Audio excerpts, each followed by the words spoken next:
Hi, my name is Frederick Stamps, and I'm a school teacher.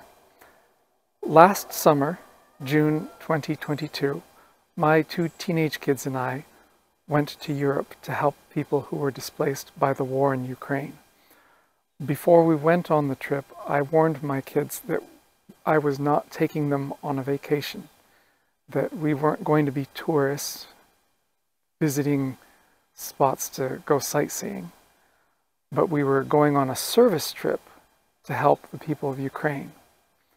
In preparation for that trip, my wife and I started our first ever GoFundMe to raise funds that would specifically go to help people displaced by the war. We paid for our own travel expenses, such as hotel and food and van rental and gasoline, which turned out to be quite a lot. Last year, we set a goal to raise $5,000, and we wound up raising a little over $6,000, all of which went directly to help the people of Ukraine. And that money was raised thanks to many of you, including our very generous dentist. This summer, we are planning to return to Europe again to help the people displaced by the war. We want to raise $10,000, all of which will go directly to the people displaced by the war. We will pay for our own travel expenses again, and I will give an accounting in a later video on how we spend your money. But first, here's a recap of the service that we did last year. First, we went to this store in Poland and bought more than $1,200 worth of food, which we drove in this rental van to the Ukrainian border, where we met up with these Ukrainians. And in this church, we boxed up the food for delivery to individual families in eastern Ukraine. Here's a picture of the last of the food. I didn't think to take a picture until we were done boxing it up. Then we took this mother and daughter shopping for tools so that the mother could work in Poland. Then we drove this family of three hours to the border. This was the same border crossing at Medica where millions of Ukrainians walked across at the beginning of the invasion. Then we started serving daily at one particular refugee center, and the first task they asked us to do was take this group of teenagers swimming. The next day they asked us to bring this group of 32 swimming. The volunteers running the refugee center we were serving at also asked us to teach English classes, which we started doing so daily. But first, we needed to renovate the classroom. Here is my son helping prepare the classroom for English classes. The refugee center was in an abandoned shopping mall. Until I found a whiteboard, I used the windows of the storefront to write on during English classes. We also took this group of 34 to a nearby aviation museum, and we got a projector to start showing movies in Russian since we couldn't find any in Ukrainian. My daughter also volunteered at a free clothing store for the Ukrainians, and we also handed out some clothes that we brought over from the United States. My kids helped set up equipment for a field day for the children to play outside. We took this group of teenagers on a walking tour of the city, and then we got sidelined for a week because of COVID. Coming back from COVID, we took this group swimming. We also helped out where we could with World Central Kitchen, which has now served over 250 million meals since the start of the war. As requested, we also took groups of kids to a nearby lake for swimming a few times. And then we received word that the refugee center where we were serving at was to be shut down. This is when having a 9-passenger rental van really came in handy. We started transporting families and lots of luggage all over the place. I didn't get pictures of every van load that we transported, but this is one of the families that we drove to a new refugee center. We drove these guys to a refugee center about an hour east of the city,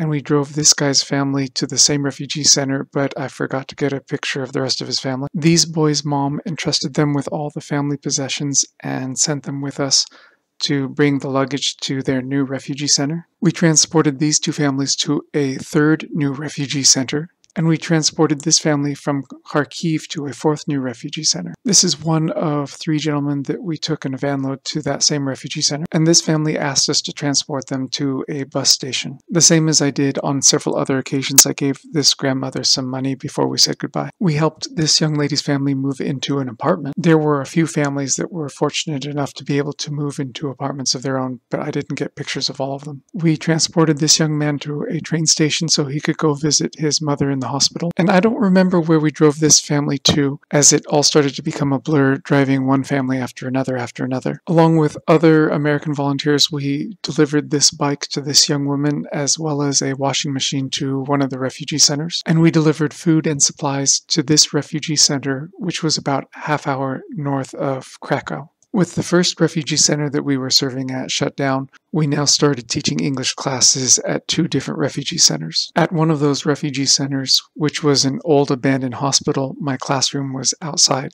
We also bought a few $100s worth of ice cream and handed it out to the displaced persons. We did that about half a dozen times. We also had the chance to meet 5 deaf Ukrainians and converse with them between American Sign Language and Ukrainian Sign Language. You can see in this picture the living conditions there in the refugee center, and here is another picture of a refugee center in the city of Lviv. The day before we flew out, we drove these 2 American volunteers to the Ukrainian border. From there, they went to serve in Kyiv and Dnipro. One of them needed a coat, so I gave him my coat. That's some of the service that we did in Europe. Some of the other service that we did included giving people cell phones, giving them rides to various different places. My daughter spent the last of her savings to give a young Ukrainian boy a laptop so he could attend school remotely, and just basically trying to give people a sense of hope. One of the more useful things we were able to do, other than teach English class, was to connect other volunteers over there with each other. Seeing the death and destruction that Putin is causing in Ukraine, how can we not help these people who are suffering? As the Danish defense minister has said, Ukraine's fight is our fight.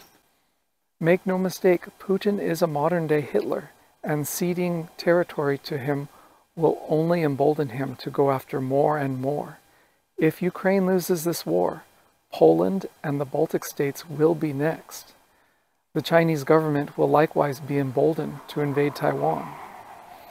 The people of Ukraine, through their tenacity and courage, have beaten Russia into a stalemate, but they will need our assistance to win an outright victory on the battlefield. Russia currently is in no position to take on NATO.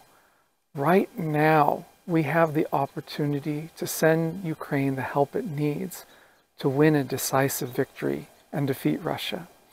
Doing so would send a strong message to Russia and to the Chinese Communist government that the United States and our allies will stand up for freedom and democracy.